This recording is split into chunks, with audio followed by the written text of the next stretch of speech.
قاضی فائز عیسیٰ کی جانب سے تو اس وقت بھرپور کوشش کی جا رہی ہے کہ کسی طرح سے ایکسٹینشن کا کوئی نہ کوئی راستہ بنایا جائے اور حکومت کو ساتھ ملایا جائے، حکومت کے ساتھ مل کر جو بھی حربہ ہتھ کنڈا استعمال کیا جائے، اور پچھلے کچھ عرصے سے تقریباً کچھ 6 مہینے سال سے جو کوششیں کی جا رہی ہیں، جس طریقے سے فیصلے کیے جا رہے ہیں اور جس قسم کے مقدمات سنے جاتے ہیں، ان کا الٹیمیٹ مقصد یہی ہوتا ہے کہ کسی طرح سے قاضی فائز عیسیٰ کی ایکسٹینشن کا راستہ ہموار کیا جا سکے۔ ابھی یہ جو 63A کا فیصلہ دیا گیا اور اس سے پہلے ایکسٹینشن کا، اس سے پہلے مخصوص نشستوں کا جو فیصلہ دیا گیا تھا اور اس کے اوپر بعد میں عمل درآمد کو رکوا دیا گیا، وہ اس بات کا ثبوت تھا کہ قاضی فائز عیسیٰ اپنی ایکسٹینشن کے لیے کس حد تک کوشش کر رہے ہیں، لیکن ابھی تک ان کی ایکسٹینشن کی جو کوششیں ہیں وہ تمام کے تمام ناکام ہوتی جا رہی ہیں، وہ تمام کے تمام سود مند ثابت نہیں ہو رہی ہیں۔ اس کے پیچھے وجہ کیا ہے؟ دیکھیں، اس کے پیچھے وجہ ہے عمران خان جس طریقے سے پورے معاملات کو کنٹرول کر کے بیٹھا ہے۔ اب یہ آئینی ترمیم تو کرنا چاہتے ہیں، لیکن اب پیپلز پارٹی کے بڑے ہی اہم ترین عہدیدار نے، بڑے ہی اہم ترین رہنما نے اس بات کا انکشاف کیا ہے کہ آئینی ترمیم کے لیے ہم کسی بھی شخصیت کو اہم ترین نہیں سمجھتے، اور ہمارا صرف اور صرف فوکس مطمع نظر یہ ہے کہ ہم ایک آئینی عدالت قائم کر دیں، اور آئینی عدالت کے لیے ہمیں یہ آئینی ترمیم کرنی پڑی ہے۔ اور اگر یہ قاضی فائز عیسیٰ کی چھٹی ہو جاتی ہے، قاضی فائز عیسیٰ 25 اکتوبر کو گھر چلے جاتے ہیں اور جسٹس منصور علی شاہ آ جاتے ہیں، تو ان کا بطور چیف جسٹس نوٹیفیکیشن جو ہے وہ جاری کیا جا سکتا ہے، وہ چیف جسٹس بن سکتے ہیں، اور چیف جسٹس بننے کے بعد وہ باقاعدہ طور پر چیف جسٹس کے طور پر کام کر سکتے ہیں، یہ ان کی جانب سے کہا گیا ہے۔ اس کا مطلب ہے کہ پیپلز پارٹی تو کہیں نہ کہیں چاہتی ہے کہ جسٹس منصور علی شاہ آ جائے تو ہمیں اس سے کوئی مسئلہ نہیں ہے، لیکن نون لیگ والے یہ سمجھتے ہیں کہ قاضی فائز عیسیٰ ان کی حکومت کی ضمانت ہے، اور اگر قاضی فائز عیسیٰ رہتے ہیں تو قاضی فائز عیسیٰ کے ہوتے ہوئے ان کی حکومت کو کسی قسم کا کوئی مسئلہ نہیں ہوگا، ان کی حکومت کو کسی قسم کی کوئی پریشانی نہیں ہوگی۔ یہ قاضی فائز عیسیٰ کے رہنے سے ہی ان کے تمام مقدمات ختم ہوئے، ان کی حکومت آج تک قائم ہے، ان کو ملا ہے، اور عمران خان کو جیل میں رکھنے کا ایک موقع مل جاتا ہے۔ دیکھیں، پچھلے 1 سال کے اندر جو مقدمات، کیسز، اور جس طریقے سے سپریم کورٹ پاکستان سے، خاص طور پر قاضی فائز عیسیٰ کی عدالت سے یا ان کے بینچ سے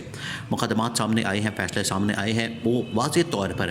اس بات کا ثبوت ہے، اس بات کی عکاسی کرتے ہیں کہ قاضی فائز عیسیٰ عمران خان کے متعلق ایک بغض رکھتے ہیں، ایک عناد رکھتے ہیں، ایک اس طرح کی ان کے اندر جذبات پائے جاتے ہیں جس سے یہ ظاہر ہوتا ہے کہ عمران خان کے خلاف وہ ہمیشہ فیصلے دیتے ہیں۔ ابھی یہ جو 63A کا فیصلہ دیا گیا ہے، یہ جو 63A کا فیصلہ یہ خاص طور پر اس مقصد کے لیے دیا گیا ہے تاکہ اگر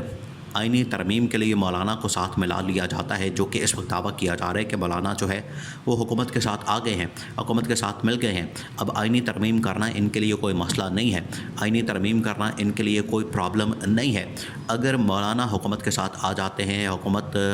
پھر بھی اپنے نمبر گیم پورے نہیں کر سکتی، تو اس کے لیے کیا ہوگا؟ اس کے لیے پی ٹی آئی کے کچھ لوگوں کو توڑا جائے گا، پی ٹی آئی کے کچھ لوگوں کو شامل کیا جائے گا، پی ٹی آئی سے کچھ لوگوں کو توڑ کے 63A کا فیصلہ ہی یہی تھا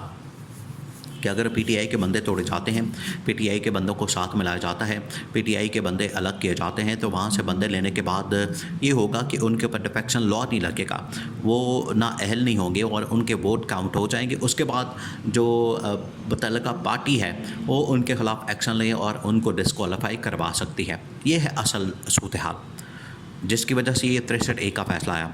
اس کے بعد ان کی جانب سے مخصوص نشستوں کا فیصلہ جو ہے اس کے اوپر عمل درآمد رکوا دیا گیا۔ یہ بھی اس بات کا ثبوت ہے کہ اگر عمل درآمد ہو جاتا ہے، عمل درآمد اس کے اوپر جو فیصلہ ہے مخصوص نشستوں کا، تو پھر آٹومیٹکلی جو ان کی نشستیں ہیں نون لیگ اور پیپلز پارٹی کی کم ہو جائیں گے اور پی ٹی آئی کی زیادہ ہو جائیں گی، تو پی ٹی آئی ایک تگڑی پوزیشن میں آ جائے گی اور نون لیگ اور پیپلز پارٹی پر کبھی بھی آئینی ترمیم نہیں کر سکیں گے، آئینی ترمیم وہ لا ہی نہیں سکیں گے، آئینی ترمیم کے اوپر وہ عمل درآمد کر ہی نہیں سکیں گے، آئینی ترمیم وہ پاس ہی نہیں کروا سکیں گے۔ تو یہ دونوں مقدمات جو تقریباً کوئی ہفتہ 10 دن پہلے، 15 دن پہلے یہ آئے ہیں،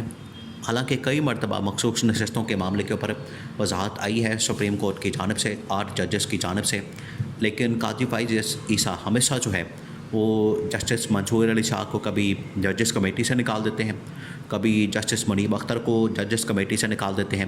کبھی مخصوص نشستوں کے معاملے کے اوپر عمل درآمد رکوانے کے لیے وہ کہتے ہیں کہ ہم نے فیصلے کے اوپر عمل درآمد نہ بھی کیا جائے تو کوئی مسئلے والی بات نہیں ہے، وہاں سے 2 ججز یہ فیصلہ سنا دیتے ہیں۔ تو قاضی فائز عیسیٰ آج بھی کوشش تو کر رہے ہیں کسی طرح سے یہ آئینی ترمیم ہو جائے، آئینی ترمیم کے نتیجے میں ان کو ایکسٹینشن مل جائے، لیکن اب یہ معاملہ لٹکتا ہی جا رہا ہے، کیونکہ آخری جو اٹیمپٹ کی جانی تھی وہ اس وقت کی جانی تھی جب عین موقع پر عمران خان نے اپنا احتجاج جو ہے وہ لانچ کر دیا۔ اب عمران خان کے جو احتجاج کے مقاصد تھے، عمران خان نے دیکھیں اس احتجاج سے بہت مقاصد حاصل کر لیے ہیں۔ عمران خان کے جو احتجاج کے مقاصد تھے اس کے اندر جو سب سے بڑا مقصد یہ تھا وہ پاکستان کے اندر جمہوریت کو بحال کرنا، انسانی حقوق کو بحال کرنا، پاکستان کے اندر انتقامی کارروائیوں کو ختم کرنا۔ جہاں پر یہ مقاصد موجود ہے عمران خان کا ایک مقصد یہ بھی تھا کہ ہم نے آئینی ترمیم کا راستہ روکنا ہے۔ آئینی ترمیم کا راستہ تو کم از کم رک گیا، اور SCO سمٹ تک یعنی 14 سے 16 کے درمیان جو SCO سمٹ ہونا ہے اس وقت تک تو کم از کم آئینی ترمیم یہ لانے کے قابل نہیں رہے،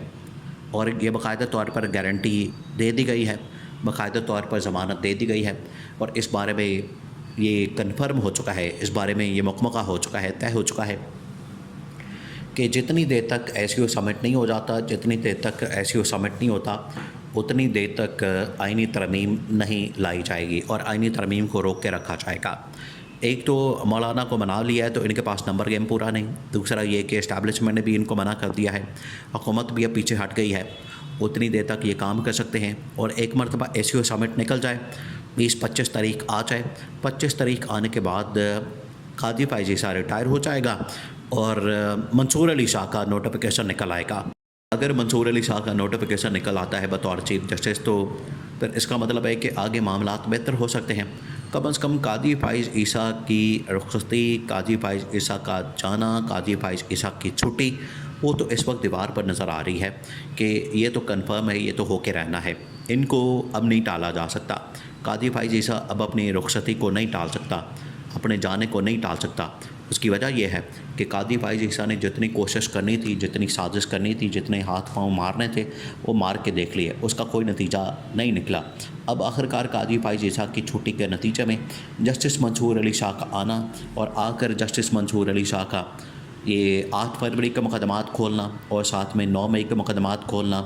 انتخابات کے معاملات کو کھولنا، مخصوص نشستوں کے اوپر عمل درآمد کروانا، یہ وہ تمام مقدمات ہیں جس سے آٹومیٹکلی یہ جو حکومت ہے، حکومت کی چھٹی ہو جانی ہے اور عمران خان کی واپسی ہو جانی ہے۔ تو قاضی فائز عیسیٰ اسی وجہ سے بھاگ دوڑ کر رہا ہے، لیکن اب یہ تمام کی تمام کوششیں ناکام ہو جانی ہے۔